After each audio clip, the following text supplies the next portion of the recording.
আজ জানিয়ে দেব আজকের 25টি বড় ও গুরুত্বপূর্ণ সংবাদ। প্রথমে দেখে নিন প্রধান সংবাদ শিরোনামগুলো, তারপর থাকছে প্রতিটি খবরের বিস্তারিত। চলুন শুরু করা যাক। অগাস্টে বড় খবর, অন্নপূর্ণা যোজনায় কিভাবে কাদের কপাল খুলতে চলেছে। অনলাইন ডেলিভারি নিরাপত্তা নিয়ে বিতর্ক, জেপ্টো পার্টনারের বিরুদ্ধে গুরুতর অভিযোগ তরুণীর। মুখ্যমন্ত্রী টোল ফ্রি নম্বরে ফোন করতে গেলাফতে, জমি ফিরে পাওয়ার আশায় প্রবীণ ভাগ চাষীরা। পাকিস্তান, বাংলাদেশ সহ 13 দেশকে সঙ্গে নিয়ে নতুন সামরিক জোট গড়ল সৌদি আরব। কেন হঠাৎ এমন উদ্যোগ? টাকার পাহাড় উদ্ধারের পর উধাও পাথর সম্রাট টুলু, বিপাকে পড়ে এবার দূরত্ব বাড়াচ্ছেন অনুব্রত। 242টি গাড়ি, অ্যাকাউন্টে 93 কোটি, মমতার সমর্থন ছাড়া হতে পারে না, টুলুর বিরুদ্ধে কড়া অ্যাকশন শুভেন্দুর। অন্নপূর্ণা যোজনা নিয়ে বিরাট খবর, আন্ডার এনকোয়ারি লিস্টে আপনার নাম, এই কাজেই কেল্লাফতে। শাহের ইস্তফা দাবির পাশাপাশি মোদীকেও নিশানা ককরোচের, রাজ্যসভায় প্রশ্ন ফাঁস, প্রতিরোধী বিলে আপত্তি, বিতর্কে প্রিয়াঙ্কা। ভাইয়ের মুখ দেখার আগেই মর্মান্তিক পরিণতি, 10 বছরের বোনকে ধর্ষণ ও খুন করল ডায়াল 112 পুলিশ কনস্টেবল। 19 বছর পর কলকাতায় এলেন তসলিমা নাসরিন, বাংলা থেকে বিতাড়িত হন বামফ্রন্ট আমলে, প্রত্যাবর্তন বিজেপি জমানায়। অসমে ভয়াবহ বন্যার মাঝে মানবতার নজির, গলা জলে নেমে বাছুরকে বাঁচালেন যুবক, হৃদয়স্পর্শী ভিডিও ভাইরাল। মমতাকে দেখে ভোট দিয়েছি, বিধায়ক ঋতব্রত শিবিরে যেতেই ভোট ফেরত চাইলেন তৃণমূল কর্মী। করকর করে একটা শব্দ কানে এসেছিল, কিছু করার আগেই হঠাৎ ভেঙে পড়ল বহুতল, মর্মান্তিক পরিণতি 9 জনের। মহানদীর জলস্তর বিপজ্জনকভাবে বৃদ্ধি, অসমে বন্যার ভয়াবহ ধ্বংসলীলা, 6 মাসের ইএমআই স্থগিতের ঘোষণা। আগস্টে অন্নপূর্ণা যোজনার টাকা না আসলে কি করবেন, ফের আবেদন করা যাবে। গতির নেশায় ট্রাকের সঙ্গে 4 চাকার ধাক্কা, ধোঁয়ায় ঢাকলো চারপাশ, চূর্ণ বিচূর্ণ 2 গাড়ি, ভাইরাল ভিডিও। বাম আমলে ছিল সেফ প্যাসেজ, আর তৃণমূল জামানায় সেফ হোম, জঙ্গি গ্রেপ্তার হতে তৃণমূলকে আক্রমণ শ্রমিকের।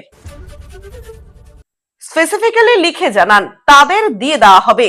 আগস্ট শুরুর আগেই অন্নপূর্ণা যোজনা নিয়ে বড় ঘোষণা অগ্নিমিত্রা পালের।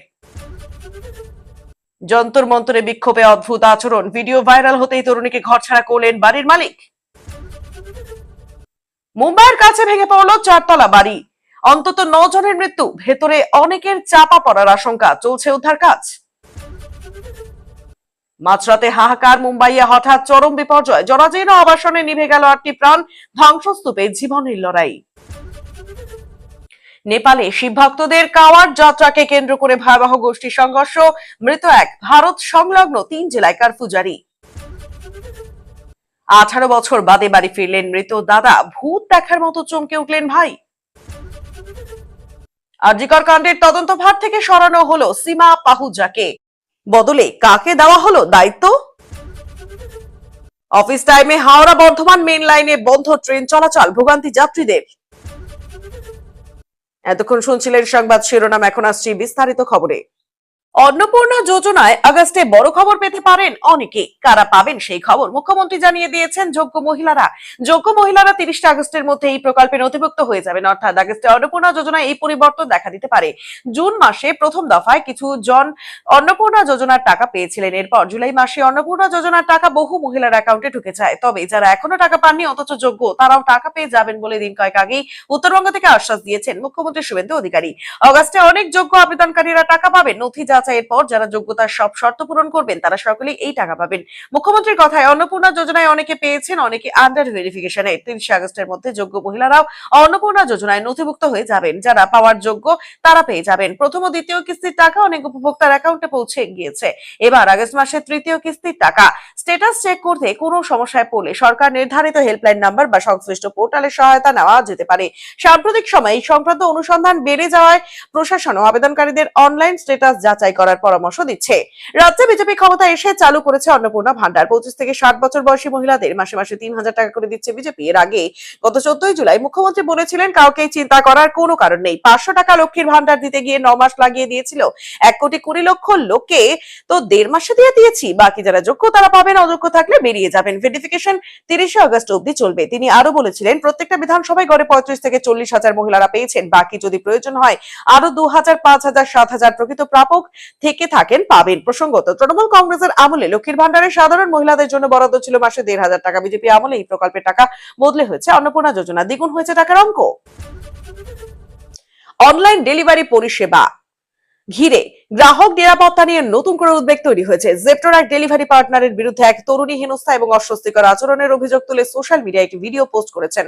সেই ভিডিও দ্রুত ছড়িয়ে পড়তে বিষয়টি নিয়ে ব্যাপক চর্চা শুরু হয়েছে। একই সাথে অনলাইন ডেলিভারি পরিষেবার নিরাপত্তা ব্যবস্থা কতটা কার্যকর তা নিয়েও প্রশ্ন উঠছে। তরুণীর অভিযোগ, অর্ডারটি তাকে দেওয়ার পর ডেলিভারি পার্টনার প্রথমে জল চান। তিনি একটি বোতলে জল দিয়ে সেটি নিয়ে চলে যেতে বলেন, কিন্তু কিছু সময় পর ওই ব্যক্তি আবার ফিরে এসে আরো জল চান। এরপর বাড়ির ভেতরে কয়েক মিনিট বসতে দেওয়ার অনুরোধ করেন। তরুণীর দাবি, তিনি একাধিকবার জানিয়ে দেন যে ঘরের ভেতরে বসতে দেওয়া সম্ভব নয়, চাইলে বাইরে অপেক্ষা করতে পারেন। অভিযোগ, এতেও পরিস্থিতি পরিবর্তন হয়নি, বরং তিনি গেট বন্ধ করে দিলে বারবার কলিং বেল বাজানো হয় এবং বাইরে থেকে দরজায় জোরে ধাক্কা দেওয়া হয় বলে অভিযোগ করছেন ওই তরুণী। ঘটনার পর জেপ্টোর কাছে তদন্তের আবেদন জানান অভিযোগকারী। তার অভিযোগ, অ্যাপের মাধ্যমে বিষয়টি জানানো হলেও কেবল রোবোটিক একটা মেসেজের মাধ্যমে তদন্তের আশ্বাস দেওয়া একটি বার্তা পাওয়া যায়। ঘটনাটি প্রকাশ্যে আসার পর সোশ্যাল মিডিয়ায় অনেকেই ডেলিভারি কর্মীদের পরিচয় যাচাই, অপরাধমূলক রেকর্ড পরীক্ষা এবং নিয়োগের আগে আরো কঠোর স্ক্রিনিং এর দাবি তুলেছেন। অনেকেই ব্যক্তিগত নিরাপত্তার স্বার্থে ডেলিভারি কর্মীদের বাড়ির ভেতরে প্রবেশের অনুমতি না দেওয়ার পরামর্শ দিয়েছেন। বিতর্কের জেরে জেপ্টো প্রকাশ্যে দুঃখ প্রকাশ করেছে। সংস্থার তরফে জানানো হয়েছে, এমন অভিজ্ঞতা কোনো গ্রাহকেরই হওয়া উচিত নয়। বিষয়টি দ্রুত তদন্তের জন্য অভিযোগকারী তরুণীর কাছ থেকে অর্ডারের বিবরণ এবং যোগাযোগের তথ্য দেওয়া হয়েছে চাওয়া। সংস্থার দাবি, সমস্ত তথ্য যাচাই করে প্রয়োজনীয় ব্যবস্থা নেওয়া হবে। পঞ্চায়েত প্রধান ও স্থানীয় প্রমোটারের ভয়ে এতদিন তটস্থ ছিলেন গ্রামবাসী, কিন্তু অবশেষে ভয় কাটিয়ে ন্যায় বিচারের আশায় সরাসরি মুখ্যমন্ত্রীর দপ্তরের টোল ফ্রি নম্বরে অভিযোগ জানালেন দক্ষিণ 24 পরগনার বিষ্ণুপুরের 12টি ভাগ চাষী পরিবার। বিষ্ণুপুর থানার অন্তর্গত পীরখালী গ্রামের ওই চাষীদের বিস্ফোরক অভিযোগ, সরকারিভাবে পাওয়া তাদের পাট্টার জমি জোর করে দখল করে বিক্রি করে দেওয়া হয়েছে। অভিযোগের তীর স্থানীয় জুপলিয়া গ্রাম পঞ্চায়েতের প্রধান সঞ্জীব মণ্ডল এবং তার কয়েকজন ঘনিষ্ঠ অনুগামী এবং এলাকার দুই প্রভাবশালী প্রমোটার দীনেশ নস্কর এবং মোহিত নস্করের বিরুদ্ধে। কি ঘটেছিল? অভিযোগকারীদের দাবি, 1995 সালে রাজ্য সরকারের তরফ থেকে নিয়ম মেনে তাদের এই পাট্টার জমি দেওয়া হয়েছিল। 2002 সালে জমি সংক্রান্ত আইনি শুনানির পরও তারা নির্বিঘ্নেই সেখানে চাষাবাদ চালিয়ে আসছিলেন, কিন্তু হঠাৎই তারা জানতে পারেন তাদের অজান্তেও সম্পূর্ণ বেআইনিভাবে এই জমি বিক্রি করে দেওয়া হয়েছে। জমি দখলের প্রতিবাদ করতেই শুরু হয় অমানবিক অত্যাচার। প্রধান ও প্রমোটারদের অনুগামীরা বাড়িতে গিয়ে একের পর এক হুমকি দিতে থাকে। এক ভাগ চাষীর দাবি, 2012 সালের পর থেকে হুমকির মাত্রা চরম রূপ নেয়। আতঙ্কে একসময় তারা জমি ছাড়তে বাধ্য হন। স্থানীয় থানায় গিয়ে অভিযোগ জানানোর মতো সাহসও এতদিন তাদের ছিল না। মুখ্যমন্ত্রীর হেল্পলাইনে ফোন করেই মিলল সাহস। সুদীর্ঘ সময় ধরে চলা এই অন্যায়ের পর সম্প্রতি নবান্নের নজরে বিষয়টি আনেন আক্রান্ত চাষীরা। মুখ্যমন্ত্রী দপ্তরে সরাসরি সাহায্য চাওয়ার পর নতুন করে আশার আলো দেখছেন পীরখালীর এই প্রান্তিক চাষী পরিবারগুলো। সঞ্জীব জমাদার নামে এক ক্ষতিগ্রস্ত ভাগ চাষীর কথায়, বছরের পর বছর কষ্ট করে জমিতে চাষ করেছি, একদিন শুনলাম জমিটা বিক্রি হয়ে গেছে। প্রতিবাদ করতে তেরে এলো গুন্ডা বাহিনী। ললান মণ্ডল এবং প্রবীর জমাদাররা বলেন, এতদিন ভয়ে থানায় যেতে পারিনি, কিন্তু বজবজ এলাকায় মুখ্যমন্ত্রীর দপ্তরে জানানোর অভিযোগে যখন কাজ হতে দেখছি তখন আমাদেরও সাহস বেড়েছে। আশা করছি প্রশাসন নিরপেক্ষ তদন্ত করে আমাদের জমি ফিরিয়ে দেবে। উল্লেখ্য, সম্প্রতি পার্শ্ববর্তী বজবজ এলাকায় মুখ্যমন্ত্রীর দপ্তরের স্থানীয়দের অভিযোগের ভিত্তিতেই পুলিশি তৎপরতায় বড়সড় মাদক চক্রের পর্দাফাশ হয়েছিল। সেই দৃষ্টান্তকে সামনে রেখে এবার বিষ্ণুপুরের এই 12টি পরিবারও বিশ্বাস করছেন যে রাজ্য সরকার তাদের পাশে দাঁড়াবে এবং বেহাত হওয়া পাট্টার জমি আবার তাদের হাতে তুলে দেবে। তবে তাদের বিরুদ্ধে ওঠাই ও বিস্ফোরক অভিযোগের বিষয়ে প্রতিক্রিয়া জানাতে জুলপিয়া গ্রাম পঞ্চায়েতের প্রধান সঞ্জীব মণ্ডল এবং অভিযুক্ত দুই প্রমোটার দীনেশ লস্কর এবং মোহিত নস্করের সাথে যোগাযোগের চেষ্টা করা হলেও তাদের কোনো বক্তব্য পাওয়া যায়নি। গোয়েন্দা তথ্য বিনিময়, যৌথ নিরাপত্তা পরিকল্পনা ও সামরিক মহড়া এবং সমন্বিত অভিযানের মতো বিষয়গুলি মাল্টিন্যাশনাল মেরিটাইম ডিফেন্স অ্যালায়েন্স এর অগ্রাধিকার পাবে বলে জানিয়েছে সৌদি সরকার। পাকিস্তানের সাথে কৌশলগত পারস্পরিক প্রতিরক্ষা চুক্তি সইয়ের ঠিক 10 মাসের মাথায় সামরিক সহযোগিতার ক্ষেত্রে আরো বিস্তৃত করল সৌদি আরব। সামরিক নিরাপত্তা বলয় তৈরির উদ্দেশ্যে পাকিস্তান, বাংলাদেশ সহ 13টি দেশকে নিয়ে তারা গড়ল নতুন জোট মাল্টিন্যাশনাল মেরিটাইম ডিফেন্স অ্যালায়েন্স। 14টি জোটের দেশীয় জোটের ঘোষণাপত্রে বলা হয়েছে, বাপ আলমানদের প্রণালী, লোহিত সাগর এবং এডেন উপসাগরে নৌ চলাচলের সুরক্ষা নিশ্চিত করাই হবে তাদের মূল লক্ষ্য। সৌদি আরব, পাকিস্তান, বাংলাদেশের পাশাপাশি 14 দেশের সামরিক জোটে রয়েছে তুরস্ক, কুয়েত, বাহরিন, কাতার, জর্ডন, মিশর, জিবুতি, সোমালিয়া, ইয়েমেন, সুদান ও কোমোরাসের মতো আফ্রিকা এবং এশিয়ার দেশগুলি। রিয়াদে নতুন জোট গঠন উপলক্ষে আয়োজিত বৃহস্পতিবারের বৈঠকে আমন্ত্রিত 51টি দেশের মধ্যে 43টি দেশের প্রতিনিধি অংশগ্রহণ করেছিল। সেখানে ইউরোপীয় ইউনিয়নের একটি প্রতিনিধি দলও উপস্থিত ছিল। যদিও পশ্চিম এশিয়া, আফ্রিকা উপকূলে ইইউর নৌ নিরাপত্তা মিশন অ্যাসপিডিস এর সাথে নতুন জোটের কি সম্পর্ক হবে সে বিষয়ে বিস্তারিত কিছু জানায়নি সৌদি। গোয়েন্দা তথ্য বিনিময়, যৌথ নিরাপত্তা পরিকল্পনা এবং সামরিক মহড়া এবং সমন্বিত অভিযানের মতো বিষয়গুলি ইন্টারন্যাশনাল মেরিটাইম ডিফেন্স অ্যালায়েন্সের অগ্রাধিকার পাবে বলে জানিয়েছে সৌদি সরকার। সেই সাথে তাদের বার্তা, ভবিষ্যতে প্রয়োজনীয় প্রক্রিয়ায় শর্ত পূরণের মাধ্যমে অন্য দেশও এই সামরিক জোটে যোগ দিতে পারবে। প্রসঙ্গত, অপারেশন সিন্দুরের 4 মাস পরে গত সেপ্টেম্বর সৌদি আরবের যুবরাজ মোহাম্মদ বিন সালমানের সাথে দ্বিপাক্ষিক পারস্পরিক কৌশলগত প্রতিরক্ষা চুক্তি সই করেছিলেন পাক প্রধানমন্ত্রী শাহবাজ শরীফ। যৌথ বিবৃতিতে বলা হয়েছিল, পাকিস্তান এবং সৌদি আরবের মধ্যে কোন একটি দেশ তৃতীয় কোন দেশের আগ্রাসনের শিকার হলে তা দুই দেশের উপর অভিন্ন আঘাত হিসেবে দেখা হবে। ওই চুক্তি সম্পর্কে শীতল প্রতিক্রিয়া দেখিয়েছিল নয়াদিল্লি। এক্ষেত্রে নতুন সামরিক জোট গঠনের নেপথ্যে ইয়েমেনের শিয়া বিদ্রোহী গোষ্ঠী হুথি বাহিনীর হাত থেকে লোহিত সাগরের প্রবেশদ্বার বাব আল এল মান্দেব প্রণালীকে রক্ষা করাই মূল উদ্দেশ্য বলে মনে করা হচ্ছে।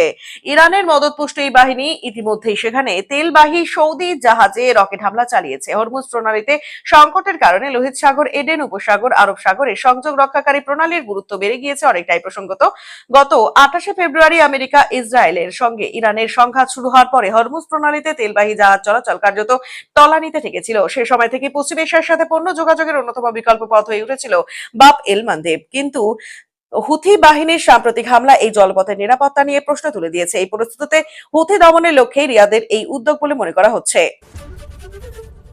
বীরভূমের মাটি কাঁপানো প্রায় 50 কোটি টাকার নগদ এবং সোনা উদ্ধারের মেগা কেলেঙ্কারির পর জেলা জুড়ে তোলপাড়। মোহাম্মদ বাজারে যকের ধন উদ্ধারের পর থেকে বেপাত্তা এই চক্রের মূল পান্ডা তথা প্রভাবশালী পাথর ব্যবসায়ী মোহাম্মদ নাজিবউদ্দিন ওরফে টুলু মণ্ডল। রাজ্য পুলিশ এবং কেন্দ্রীয় এজেন্সির সাঁড়াশি অভিযানের মাঝে এবার নিজের চামড়া বাঁচাতে আসরে নেমেছেন বীরভূমের তৃণমূল নেতা অনুব্রত মণ্ডল। নিজের এক সময়ের পরম ঘনিষ্ঠ পাথর ব্যবসায়ীর কুকীর্তির দায় নিতে সম্পূর্ণ অস্বীকার করে রাতারাতি দূরত্ব তৈরি করার মরিয়া চেষ্টা চালাচ্ছেন কেষ্ট। মঙ্গলবার গভীর রাতে মোহাম্মদ বাজারে টুলু মণ্ডলের ভগ্নিপতি মিনার মণ্ডলের রাজকীয় বাড়িতে হানা দিয়ে 28.5 কোটি টাকা নগদ এবং 15 কেজি খাঁটি সোনা বাজেয়াপ্ত করে পুলিশ। ধৃত মিনার ইতিমধ্যেই স্বীকার করেছে যে এই বিপুল সম্পত্তি আসলে পাথর মাফিয়া টুলু মণ্ডলের সিন্ডিকেটের কালো টাকা। টুলুর কোটি কোটি টাকার কেলেঙ্কারি ফাঁস হতেই চরম অস্বস্তিতে পড়েছে তৃণমূল শিবির। রাজনৈতিক মহলে এটা ওপেন সিক্রেট ছিল যে বীরভূমে অনুব্রত মণ্ডলের দাপটের দিনগুলোতে তার ঠিক পরেই সাম্রাজ্য চালাতো এই টুলু মণ্ডল। কিন্তু আজ টাকার পাহাড় উদ্ধারের পর সম্পূর্ণ ভুল বদলেছেন অনুব্রত। ড্যামেজ কন্ট্রোলে নেমে সংবাদ মাধ্যমের সামনে অনুব্রত মণ্ডল সাফ দাবি করেছেন, টুলু মণ্ডল আমার পরিচিত হতে পারে কিন্তু ও আমার কোনো ঘনিষ্ঠ লোক নয়। ও ব্যবসা করে, ওর ব্যবসার ব্যাপারে সরকার বা পুলিশে উত্তর দিতে পারবে, আমি তো ব্যবসায়ী নই। যদিও অনুব্রতের এই মন্তব্যকে শতাব্দীর সেরা রসিকতা বলে কটাক্ষ করছে রাজনৈতিক মহল। কারণ অতীতে গরু পাচার বা কয়লা পাচারের তদন্তের সময় সিবিআই ও ইডি টুলুর ডেরায় হানা দিয়েছিল এবং অনুব্রতের বেআইনি আর্থিক লেনদেনের মূল চাবিকাঠি এই টুলুর হাতেই ছিল বলে অভিযোগ। অন্যদিকে ঘটনার পর থেকে বেপাত্তা টুলু মণ্ডলের খোঁজে জেলা জুড়ে ব্যাপক তল্লাশি শুরু করেছে পুলিশ এবং তদন্তকারী দল। গতকালই সিউড়িতে টুলু মণ্ডলের বিলাসবহুল প্রাসাদোপম বাড়ি, দেউচার অফিস এবং মোহাম্মদ বাজারের পার্কিং লটে একযোগে হানা দেয় পুলিশ বাহিনী। কিন্তু প্রতিটিতেই তালা ঝুলছে। টুলু সীমান্ত পার হওয়ার চেষ্টা করছে কিনা তা খতিয়ে দেখতে রাজ্য জুড়ে হাই অ্যালার্ট জারি করা হয়েছে। রাজ্যে নতুন বিজেপি সরকার দুর্নীতিবাজ এবং বালি পাথর মাফিয়াদের বিরুদ্ধে জিরো টলারেন্স নীতি নিয়ে ময়দানে নেমেছে। এই বিপুল পরিমাণ টাকা উদ্ধারকে স্বাগত জানিয়ে মুখ্যমন্ত্রী শুভেন্দু অধিকারী স্পষ্ট করে দিয়েছেন যে বাংলার মানুষের থেকে লুট করা প্রতিটা পয়সা উদ্ধার করা হবে। বিজেপি নেতৃত্বের দাবি, তৃণমূল জমানায় যেভাবে বীরভূমের খনিজ এবং পাথর সম্পদ লুটে এই সিন্ডিকেট রাজ চালানো হয়েছিল, নতুন সরকারের 1 মাসের করা পদক্ষেপেই তা আজ বেআব্রু হয়ে পড়ছে। ইডি এবং আয়কর দপ্তর ইতিমধ্যে উদ্ধার হওয়া টাকার উৎস খুঁজতে পুলিশের সাথে যোগাযোগ করেছে। কারিগরি সম্পত্তি একদিনে সম্ভব নয়, নেপথ্যে যোগ ছিল প্রাক্তন মুখ্যমন্ত্রী মমতা বন্দ্যোপাধ্যায়ও।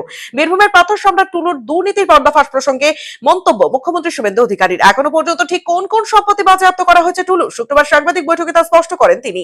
এই দুর্নীতির সঙ্গে যে বা যারা যুক্ত তাদের বিরুদ্ধে কড়া অ্যাকশনের হুঁশিয়ারিও দেন মুখ্যমন্ত্রী। টুলু মণ্ডলের পাহাড় প্রমাণ সম্পত্তির বিবরণ দিয়ে শুভেন্দু বলেন, টুলু মণ্ডলের বিভিন্ন অ্যাকাউন্টে থাকা 93 কোটি টাকা ফ্রিজ করেছি। এছাড়া নগদ 53 লক্ষ টাকা বাজেয়াপ্ত করেছি।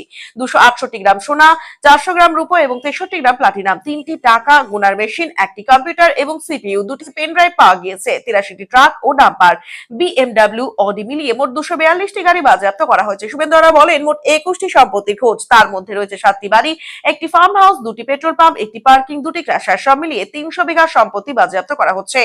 দুর্নীতির মাথাদের রেয়াত করা হবে না বলে স্পষ্ট হুঁশিয়ারি মুখ্যমন্ত্রী। তিনি বলেন, মূল মাথার খোঁজে যা যা করার করব। এত বড় দুর্নীতি মমতা বন্দ্যোপাধ্যায়ের সরকারের সাপোর্ট ছাড়া হতে পারে না। এতদিন ধরে এত বড় দুর্নীতি সবাই যুক্ত রয়েছে, এটা একদিনের একটা ঘটনা নয়। আমার রাজ্যে কি ঘটছে তার জন্য আমি দায়ী নই, কিন্তু তারপর কি ব্যবস্থা নিচ্ছেন সেটাই আসল। এত সম্পত্তি তো একদিনে হয় না, এতদিন ধরে কি করছিলেন? উঁচু তলা থেকে নির্দেশ না গেলে এটা হয় না। বেচারি পুলিশ জেলা শাসককে দোষ দিয়ে কি লাভ আছে? তবে যারা যুক্ত তাদের সকলের বিরুদ্ধে ব্যবস্থা নিতে হবে। এদিকে এখনো বেপাত্তা টুলু। মুখ্যমন্ত্রীর অনুমান, গত ৪ঠা মের পরে বিদেশে গিয়ে গা ঢাকা দিয়েছেন টুলু। রাজ্য পুলিশের প্রশংসা করে শুভেন্দুর বিশ্বাস, টুলুকে খুঁজে বের করবেন তদন্তকারীরা। অন্নপূর্ণা যোজনা প্রকল্পে অনুদান বন্টনে আর্থিক স্বচ্ছতা বজায় রাখতে এবং প্রকৃত আর্থিক অনগ্রসরদের কাছে সরকারি সাহায্য পৌঁছে দিতে এক নজিরবিহীন সিদ্ধান্ত নিল রাজ্য সরকার। সামাজিক কল্যাণমূলক প্রকল্পের প্রশাসনিক খরচ নিয়ন্ত্রণ ও সঠিক উপভোক্তা বাছাইয়ের লক্ষ্যে অন্নপূর্ণা যোজনায় একটি সর্বাত্মক যাচাইকরণ প্রক্রিয়া চালুর নির্দেশ দেওয়া হয়েছে, যেখানে এই ফ্ল্যাগশিপ প্রকল্পের আওতায় যোগ্য মহিলারা এতদিন প্রতি মাসে ৩,০০০ টাকা করে সরাসরি আর্থিক সহায়তা পেয়ে আসছিলেন। সেখানে এবার থেকে কড়া প্রশাসনিক ফিল্টারের মধ্য দিয়েই অনুদান দেওয়া হবে বলে নবান্ন সূত্রে খবর। এক আবেদন আন্ডার এনকোয়ারিতে কি ঘটছে বাস্তবে? প্রকল্পের প্রথম দফায় বিপুল সংখ্যক আবেদনকারীর ব্যাংক অ্যাকাউন্টে সরাসরি ডিবিটির মাধ্যমে টাকা পাঠানো হলেও প্রশাসনিক অডিটে বেশ কিছু গরমিল ধরা পড়েছে। এর প্রেক্ষিতে এক বিশাল সংখ্যক আবেদনকে আন্ডার এনকোয়ারি বা তদন্তাধীন তালিকায় রাখা হয়েছে। প্রশাসন মূলত 2 স্তরে এই নিরীক্ষণ চালাচ্ছে। এক, নতুন অমীমাংসিত আবেদন। যে সমস্ত আবেদন ঝুলে রয়েছে সেগুলি নতুন করে নথি ও তথ্যের ভিত্তিতে যাচাই করা হচ্ছে। 2, বিদ্যমান উপভোক্তা। ইতিমধ্যে যারা মাসিক টাকা পেয়ে আসছেন তাদের যোগ্যতা বজায় রয়েছে কিনা তা সুনির্দিষ্টভাবে পুনরায় খতিয়ে দেখা হচ্ছে। নতুন নির্দেশিকা, অযোগ্যতার প্রধান শর্তাবলী আবেদনকারীর তালিকা থেকে অযোগ্যদের ছেঁটে ফেলতে নবান্নের তরফ থেকে নির্দিষ্ট সামাজিক এবং অর্থনৈতিক নির্দেশিকা জারি করা হয়েছে। নতুন নীতি অনুযায়ী নিম্নলিখিত শর্ত পূরণ না হলে সরাসরি নাম কাটা যাবে। উপভোক্তার পারিবারিক মোট বার্ষিক আয় হতে হবে 1 লক্ষ টাকার কম। বার্ষিক আয় এই মাত্রা অতিক্রম করলে আবেদন বাতিল হবে। যে সমস্ত আবেদনকারীর পরিবার 3টির বেশি পাকা ঘর আছে বা কংক্রিটের ঘর আছে তারা এই প্রকল্পের সুবিধা থেকে বঞ্চিত হবেন। পরিবারে কেউ সরকারি চাকরিজীবী হলে অথবা নিয়মিত সরকারি পেনশন পেয়ে থাকলে আবেদনকারীকে অযোগ্য ঘোষণা করা হবে। পরিবারের কোনো সদস্য সক্রিয়ভাবে আয়কর প্রদানকারী হলে সেই পরিবার এই অনুদান পাবে না। উপভোক্তাদের করণীয়, প্রশাসনিক সতর্কবার্তা, অনুদান যেন বন্ধ না হয় তার জন্য রাজ্য প্রশাসনের তরফে বর্তমান ও ভাবি উপভোক্তাদের প্রতি দ্রুত নথিপত্র যাচাইয়ের নির্দেশ দেওয়া হয়েছে। উপভোক্তাদের ব্যাংক অ্যাকাউন্টের সঙ্গে আধার নম্বর লিংক করা এবং ব্যাংকের কেওয়াইসি আপডেট রাখা বাধ্যতামূলক করা হয়েছে। অ্যাকাউন্টে এই ত্রুটি থাকলে সঙ্গে সঙ্গে টাকা মেলানো বন্ধ হয়ে যাবে। যার আবেদনপত্র আন্ডার এনকোয়ারি বা আটকে রয়েছে তাকে দ্রুত নিকটবর্তী ব্লক উন্নয়ন আধিকারিকের কার্যালয় বা গ্রাম পঞ্চায়েত বা পুরসভা কার্যালয়ে গিয়ে স্ট্যাটাস যাচাই করা, প্রয়োজনীয় সংশোধিত নথি জমা দিতে বলা হয়েছে। প্রশাসনের তরফে হুঁশিয়ারি দেওয়া হয়েছে যে নির্ধারিত সময়ের মধ্যে এই নিয়ম না মানলে এবং নথিপত্র যাচাই না করালে উক্ত উপভোক্তার নাম তালিকা থেকে চিরতরে বাতিল করা হতে পারে। সংক্রান্ত বিতর্কের সময় বুধবার লোকসভায় বিরোধী দলনেতা রাহুল গান্ধী অভিযোগ করেছিলেন, গত 20 জুলাই পরীক্ষায় অনিয়মের প্রতিবাদে কাকরুজদের সাংসদ অভিযানের সময় ছাত্রদের উপর পুলিশের অতিরিক্ত বল প্রয়োগ কেন্দ্রীয় স্বরাষ্ট্রমন্ত্রী অমিত শাহের নির্দেশই করা হয়েছিল। বৃহস্পতিবার একই দাবি করলেন ককরোচ জনতা পার্টির প্রতিষ্ঠাতা অভিজিৎ দীপকে। পাশাপাশি রাহুলের সুরে সুর মিলিয়েই কেন্দ্রীয় স্বরাষ্ট্রমন্ত্রী শাহের পদত্যাগও দাবি করেছেন তিনি। বৃহস্পতিবার মহারাষ্ট্রের সম্ভাজিনগরে দীপকে বলেন, ছাত্রদের উপর যেভাবে আক্রমণ হয়েছে, প্রতিবাদীদের রক্ত ঝরেছে, তা শাহের নির্দেশ ছাড়া হতে পারে না। তাৎপর্যপূর্ণভাবে শাহের পাশাপাশি বৃহস্পতিবার প্রধানমন্ত্রী নরেন্দ্র মোদীকেও নিশানা করেছেন কাকরুজ প্রধান। তার কটাক্ষ, প্রধানমন্ত্রীর পদ ছেড়ে দিয়ে মোদীর ইনফ্লুয়েন্সার হয়ে যাওয়া উচিত। ডাক্তারি প্রবেশিকা পরীক্ষা নিটের প্রশ্নভাষের প্রতিবাদে দেশ জুড়ে হওয়া আন্দোলনের প্রেক্ষাপটে ছাত্রদের উদ্দেশ্যে সমাজ মাধ্যমে বার্তা দিয়েছিলেন প্রধানমন্ত্রী। সেই প্রসঙ্গে বলতে গিয়ে মোদীকে কটাক্ষ করে এই মন্তব্য করেন দীপকে। এরই মধ্যে বৃহস্পতিবার রাজ্যসভায় প্রশ্নভাষ প্রতিরোধী বিলের বিরোধিতা করেছেন বিরোধী শিবির। রাজ্যসভায় বিরোধী দলনেতা তথা কংগ্রেসের সর্বভারতীয় সভাপতি মল্লিকার্জুন খার্গের অভিযোগ, তাড়াহুড়ো করে আনা এই সংশোধনী বিল পাশ বলে একটি ত্রুটিপূর্ণ আইন জন্ম নেবে। লোকসভায় মঙ্গলবার প্রশ্ন ফাঁস বিরোধী বিল নিয়ে বিতর্কের সময় মাদ্রাজ আইআইটির অধ্যাপক তথা ন্যাশনাল টেস্টিং এজেন্সি সংস্কারের লক্ষ্যে গঠিত টাস্ক ফোর্সের সদস্য ভি কামকোটিকে নাম না করে গোমূত্র বিশেষজ্ঞ বলেছিলেন কংগ্রেস সাংসদ প্রিয়াঙ্কা গান্ধী বাত্রা। বৃহস্পতিবার 215 জন শিক্ষাবিদ এই খোলা চিঠিতে আইআইটির অধ্যাপক সম্পর্কে প্রিয়াঙ্কার গোমূত্র মন্তব্যের সমালোচনা করেছেন। এরই মধ্যে সুপ্রিম কোর্ট বৃহস্পতিবার যন্তর মন্তর কাণ্ডে দিল্লি পুলিশের ভূমিকা নিয়ে প্রশ্ন তুলে জানিয়েছে, এবার থেকে শুধুমাত্র ব্যতিক্রমী কোনো পরিস্থিতিতেই ছড়া গুলি ব্যবহার করতে পারে পুলিশ। এই সাথে কেন্দ্রকে নির্দেশ দিয়েছে যন্তর মন্তরে আন্দোলনের সময় মোতায়েন থাকা র্যাফের কাছে কি কি কার্তুজ ছিল সেই হিসেবে সংরক্ষণ করতে হবে। কাকরোজ নিশানায় মোদী শাহ। দিল্লিতে প্রশ্ন ফাঁস বিরোধী আন্দোলনে পুলিশি হামলা কেন্দ্রীয় স্বরাষ্ট্রমন্ত্রী অমিত শাহের নির্দেশেই হয়েছিল বলে অভিযোগ করলেন কাকরোজ জনতা পার্টির প্রতিষ্ঠাতা অভিজিৎ দীপকে। কংগ্রেস নেতা রাহুল গান্ধীর সুরে বৃহস্পতিবার শাহের ইস্তফা দাবি করেন দীপকে। দিল্লির যন্তর মন্তরে ধর্ণা বিক্ষোভের জন্য সিজেপি বিদেশি অর্থ সাহায্য পেয়েছেন, এই অভিযোগকেও তিনি খারিজ করে দেন। তিনি বলেন, যদি সত্যি আমরা বিদেশি অর্থ পেয়ে থাকি আর স্বরাষ্ট্র মন্ত্রকের দায়িত্ব থেকে অমিত শাহ তা আটকাতে না পারেন তবে সেটাও তারই ব্যর্থতা। তাহলে নিজেকে কি তিনি তিনি চাণক্য বলবেন, সেক্ষেত্রে তো তার পদত্যাগ করা উচিত। সেই সাথে দীপকে অভিযোগ করেন 20 জুলাই দিল্লি পুলিশ ইচ্ছাকৃতভাবে পাথর নিক্ষেপের ঘটনা ঘটিয়ে আন্দোলনকারীদের বিরুদ্ধে ব্যবস্থা নেওয়ার অজুহাত তৈরি করেছিল। তার মন্তব্য, 20 জুলাই দিল্লির যন্তর মন্তরের আন্দোলনস্থলে একটি ট্রাকে করে পাথর এবং একটি ভাঙাচোরা গাড়ি আনা হয়েছিল, যাতে পুলিশ অভিযানের যৌক্তিকতা তুলে ধরা হয়। পাথর নিক্ষেপের পুরো ঘটনায় ছিল দিল্লি পুলিশ পরিকল্পিতভাবে এই বিজেপির লোকজন এসে পাথর ছোড়ে, অথচ দোষ চাপানো হয় ছাত্রদের উপর। ছাত্র বিক্ষোভের জেরে মন্ত্রিত্ব ছাড়তে হয়েছে কেন্দ্রীয় শিক্ষামন্ত্রী ধর্মেন্দ্র প্রধানকে। তাদের এই আন্দোলনের সাফল্যের পর বুধবার নিজের মহারাষ্ট্রের বাড়িতে ফিরে সংবাদ মাধ্যমের মুখোমুখি হন দীপকে। সেখানে নিশানা করেন প্রধানমন্ত্রী মোদীকেও। সিজেপি প্রধানের দাবি, প্রধানমন্ত্রী হিসেবে দেশের দায়িত্ব সামলানোর বদলে মোদী সমাজ মাধ্যমে নিজেকে বেশি স্বচ্ছন্দ মনে করেন। দীপকের কথায়, আমার মনে হয় প্রধানমন্ত্রী মোদীর এখন ইনফ্লুয়েন্সার হয়ে যাওয়া উচিত। ইনফ্লুয়েন্সার হিসেবে তিনি ভালো কাজ করছেন। প্রধানমন্ত্রীর চেয়ার ছেড়ে অন্য কোনো নেতাকে দেশের দায়িত্ব দিয়ে দেওয়া উচিত। দীপকের অভিযোগ, আন্দোলন প্রত্যাহার করে নেওয়ার পরেও বিভিন্ন রাজ্যের সরকার আন্দোলনকারী ছাত্রদের খুঁজে বার করে হয়রানি করছে। তার কথায়, সিজেপি আন্দোলন তুলে নেওয়ার পর বিভিন্ন রাজ্যের সরকার আন্দোলনকারীদের চিহ্নিত করে হয়রানি করছে। সরকার অবিলম্বে এই হয়রানি বন্ধ করুক, তা না হলে আগামী নির্বাচনে আন্দোলনকারীরা এর জবাব দেবে। দীপকের দাবি, কেন্দ্রীয় শিক্ষামন্ত্রী পদত্যাগ করলেও আন্দোলনকারীদের ক্ষোভ কমেনি। এই সূত্রে তিনি বলেন, ধর্মেন্দ্র প্রধানকে যেভাবে পদত্যাগ করানো হয়েছে তেমনি প্রয়োজনে সরকারও বদলে দেওয়া হবে। প্রয়োজন হলে আগামী দিনে আন্দোলন আরো বড় পরিসরে হবে। ছাত্র বিক্ষোভের মধ্যেই প্রশ্ন ফাঁস রুখতে কঠোর আইন আনার কথা বলেছিলেন প্রধানমন্ত্রী।